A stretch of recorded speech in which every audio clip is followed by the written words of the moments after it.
Hey guys, back with another GW Answers viewer questions series video. Today we have a question from Ron. I'm going to screw this up and I apologize in advance. Ron Rochelio. Rochelio? I'm sorry if I screwed that up. But he says, hey G, big love from NYC. Still waiting to see a video on your personal process of finding, choosing stocks to sell puts on. Along the same line, you might consider doing a weekly or bi-weekly put pick list. Now, it's a little difficult to address some of this. Well, let's address the second portion here. Along the same line, you might consider doing a weekly or bi-weekly put pick list. And I don't do that. And reason why, I don't want anybody following me into my trades, be honest with you. I could be completely wrong. That's one reason. But the other reason is when I wake up in the morning, I have zero clue of what I'm going to sell that day. None. I have none. I might have an idea, like for instance, if a company missed earnings after hours, I might want to, make note of that and look at that in the morning. But other than that, I go into each day blind, if you want to say. I'm kind of reactionary, right? If I see something, then, I'll react and investigate it. But I don't have a game plan day in and day out. There's no way. So there's no way I can do this is what I'm looking at this week type of thing, because I have no idea until, really after hours. If I look at, like I said, see some earnings, or before market opens and someone missed some earnings. But other than that, I have no idea from day to day what I'm going to do. So unfortunately, I won't be able to do a put pick list. I will share once a week, every Wednesday, like you guys know, all the trades that I did for the previous 5 days. So that's really the best I can do on that. Now for the first portion, I kind of covered this in my how I sell puts and make thousands video. I'll link that one here as well, because this is going to tie along with it. But I'll try to give you guys some tools to go look for some stocks and some things that I do to try to find things, right? To react to, since I'm a reactionary trader. Now, the first one, which I think I covered in that other video, is FinViz. That's finviz.com. Now, this is the S&P 500, and it gives you a heat map, and it'll show you, everything in red is something that's down that day. Now, since I'm primarily a put seller, I'm looking for red, right? I'm looking for red. So, I'd look at T-Mobile here. I would look at possibly over here in the financials and look at PayPal, Synchrony Financial. And actually, I sold one of those today, maybe a couple, I think. Looking at energy, and, anytime you see red, it sticks out. It looks like money to me. Everybody says green is money. Red looks like money to me. Now, for that, that's the S&P 500. You can go to the world, and hopefully you have an ad blocker on your computer. I don't. And you can look at, China. You can look at Japan, Spain, Netherlands, all that. You can go to the full map, and the full map has, everything, even small caps.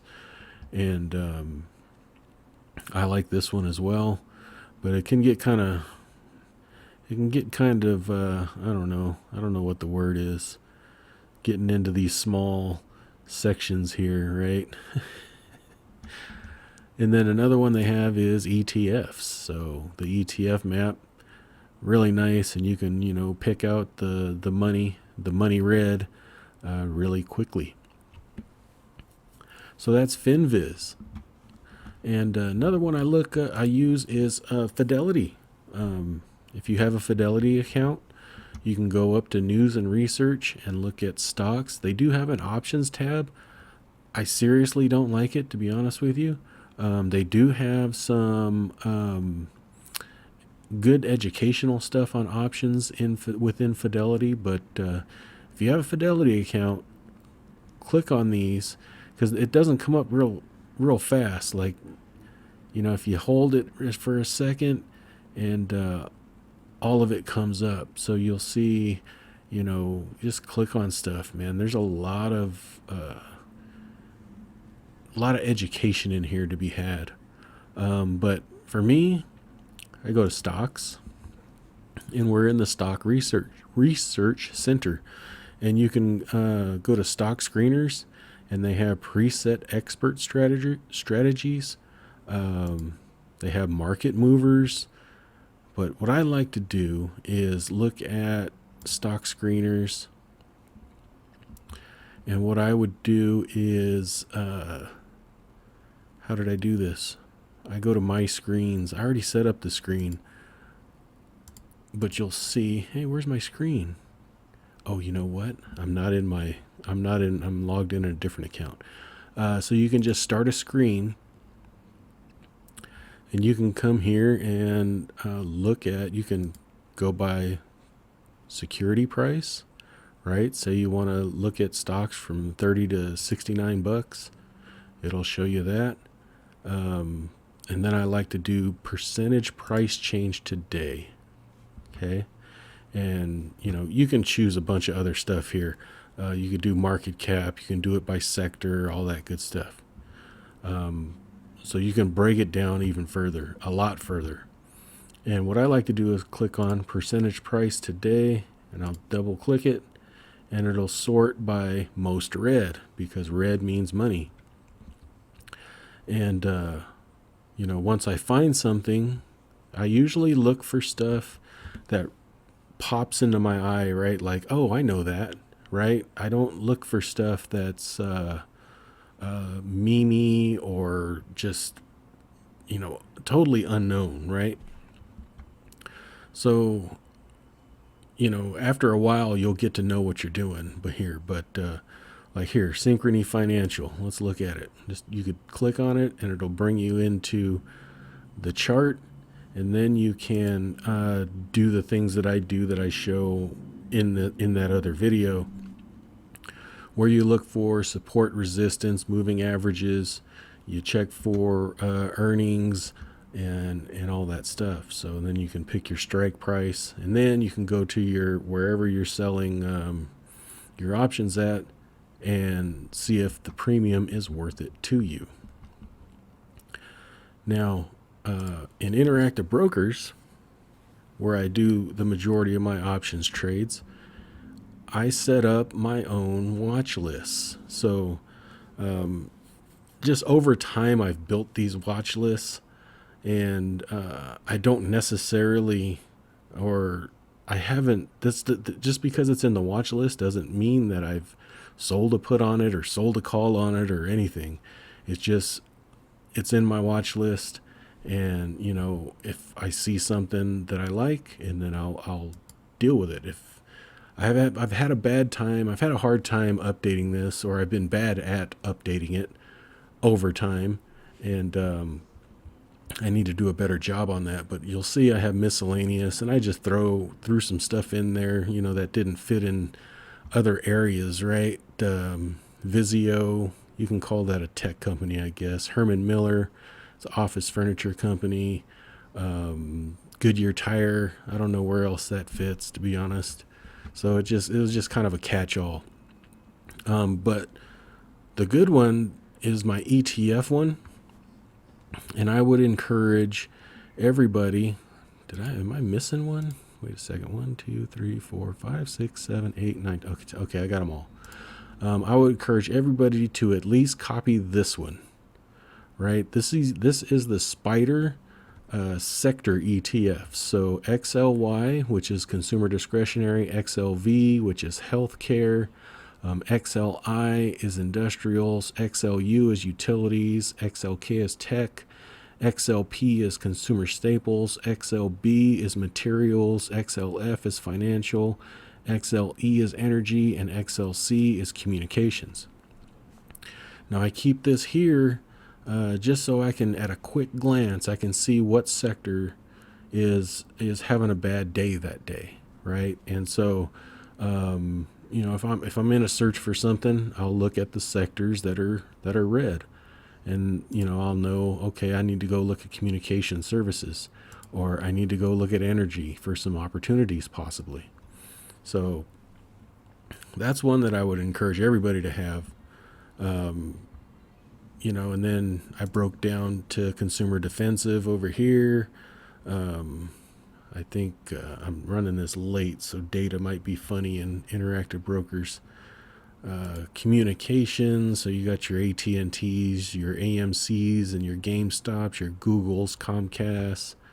Healthcare, you got Moderna, Pfizer, Walgreens, Bristol Myers. Tech, like I said, these are small watch lists for me. You got Adobe, Facebook, Intel, Apple, Cisco, that kind of thing. Financials, you got the big dogs like JP Morgan, Wells Fargo, SoFi, Rocket, those types of things. Retail, retail's retail. Materials, all those there. And then here's another one that you can look at is U.S. movers. Now, what this will tell you is the top losers and the top gainers, and you can edit this by going to an edit scanner, and then you can sort it by market cap, things of that nature, filter by industry and everything else. So that's another one that shows you where all the money's at. You got utilities here, clean energy, such as Chevron and ExxonMobil. Real estate, I really don't do much in real estate. There's not a lot of premium there, to be honest with you. Gambling and leisure, hotels, camping, theme parks, gambling, things of that nature. And it kind of goes along with this one, guns and stuff. This is my sporting goods. It even overlaps with camping. They really should have been combined. Smith & Wesson and Ruger. I got homes and stuffs. That's your home builders here, plus a home ETF here somewhere.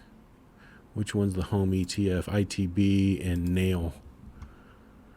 And then last but not least, transports and whatnot. So, the trains, the trucking, the airlines are all in here. So that's all I got. That's how I find stocks. I wish there was some magic sauce, but there's no magic sauce. I may look through 50 stocks, look at 50 charts, before I find one that I sell a put on. Is it time consuming? Yes. I wish there were a secret sauce to it. But if you don't have a lot of time, I would suggest looking at ETFs. Your return is going to be lower, but you reduce or you remove completely earnings risk with an ETF. They're a little bit more stable and not, wildly crazy for the most part, than single stocks. I mean, there's going to be some that are going to be wild and crazy, but for the most part, generally speaking, ETFs are a little bit more stable, and for that, you get less of a return. So I hope this helped and answered the questions. After I find something, of course, I go through all the other stuff that is linked to this video here. And if you have any other questions, leave them down below. Like, share, subscribe, do all that good stuff. You guys have a great one. We'll talk to you later. Thanks. Bye-bye. I am not a financial advisor. The information contained in this video is for entertainment and informational purposes only. It is not intended to be investment advice.